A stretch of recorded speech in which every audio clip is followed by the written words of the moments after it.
All right, we're back again here to do the quality comparison test against the UTG on the right and the Marusin on the left. Now, Ben, both of these guns are yours, right? Yeah. Correct? Okay, your first impressions of the UTG when you bought it? Very shiny, looks like a toy.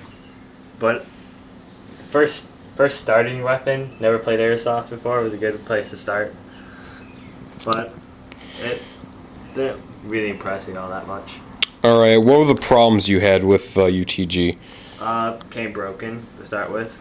This is broken, as you can tell. I had to tape that on permanently now, so it's no longer a quick release. And it has rails on the side Yeah. and on the bottom. That's one thing I liked about it. It had this railing system. This thing was broken off. The thing that fits in there and clips in and clips So out. that's the bipod clip? Yeah. Okay. Anything else? Uh, That was broken? Nothing else was really broken. Okay. Just a broken part. It came. Other than that, it worked perfectly. The first time I fired it, a BB did shatter inside the chamber, though. Some high power right there. Yeah. So, and you were talking about, you were going to say something about the hop up? Oh yeah, the hop up. I've adjusted it over and over again. It doesn't seem to do anything. And where do you adjust it? Right here with the Allen tool. It's annoying to get to. So it's in there, you can't see it on the screen. Yeah. I can't even see it with the light that we have right now. So there is where you adjust the hop up. Yeah. Okay. Now for the back, I noticed, like the real one, you have adjustment pads right here. Yes. Can they adjust? They surprisingly do. All right. But this part, the butt pad, does not. The Okay. cheek riser does. All right.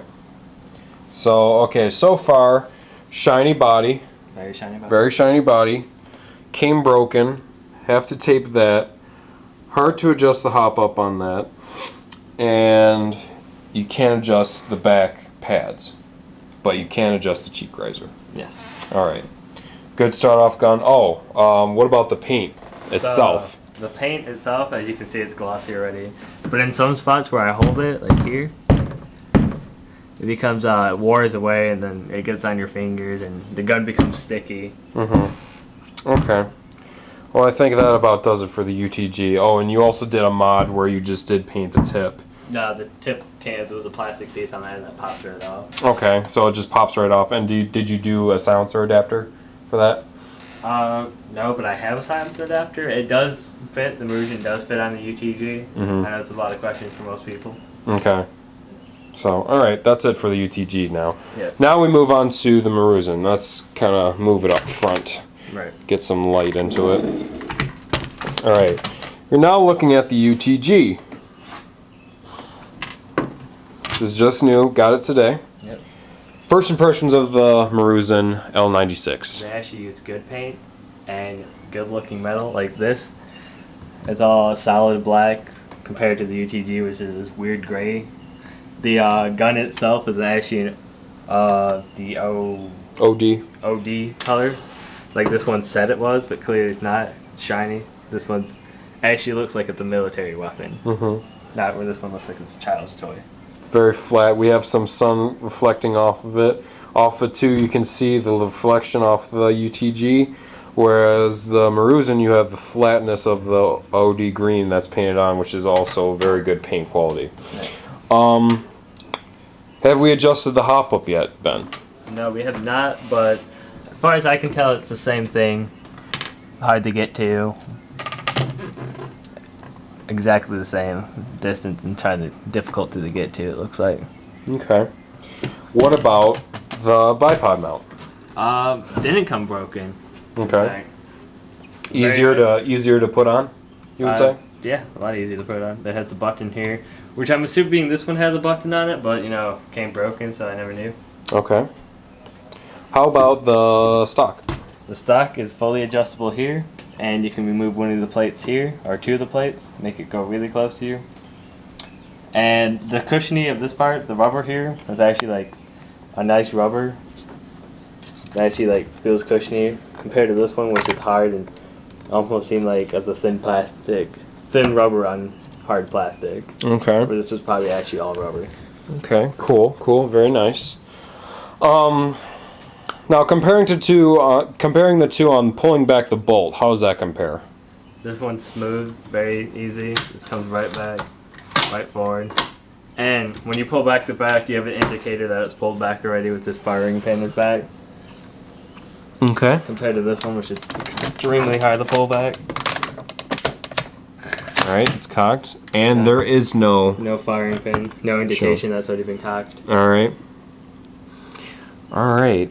From what I'm seeing too, the washers that they use for the screws are quite different. Ah, yes. These look like they're high grade aluminum or steel or something, and these look like Brass. cheapest they could find. And they're already starting to flake on the sides. Oh, got my lanyard cut on This this. one's all you cannot even send it in properly. It looks off to the side. Compared to those ones that look dead center. All right. Final thoughts, Ben, on the UTG and the Marusin. People say they like the UTG. I disagree. There's just so many like ugly things about it that makes me hate it. And very inconsistent. Very inconsistent. With the shot. shooting, at least. Yeah. Hop up's all the way off. You can't even adjust a hop up 90% of the time. Mm-hmm. You just shoot and hope it goes straight. Mm-hmm. So it's more like a spray and pray Yeah. kind of gun. Spray and pray sniper rifle. Yeah, which makes no sense. Not very good. It takes me about 10 shots aiming at a guy to actually finally hit him. With this one, even though it's even a lower FPS, it's probably only going to take me 1 to 2 shots. The first shot I hit will tell me how the BB lands, and the second one I can adjust for. This one is just pretty much you keep aiming at the guy and hope one of the BBs finally flies straight. Awesome, awesome. And what are your final thoughts on the Marusin? The Marusin, very nice looking gun. Like the weight of it, feels real. Definitely not for small children because of the weight. When you get it fully loaded, it's very heavy. And it's just a very nice gun overall. Smoother. So totally worth the money. Definitely. Totally worth the money. Especially with a little firing pin. Awesome, awesome. Safety first, everyone. All right, thank you, Ben.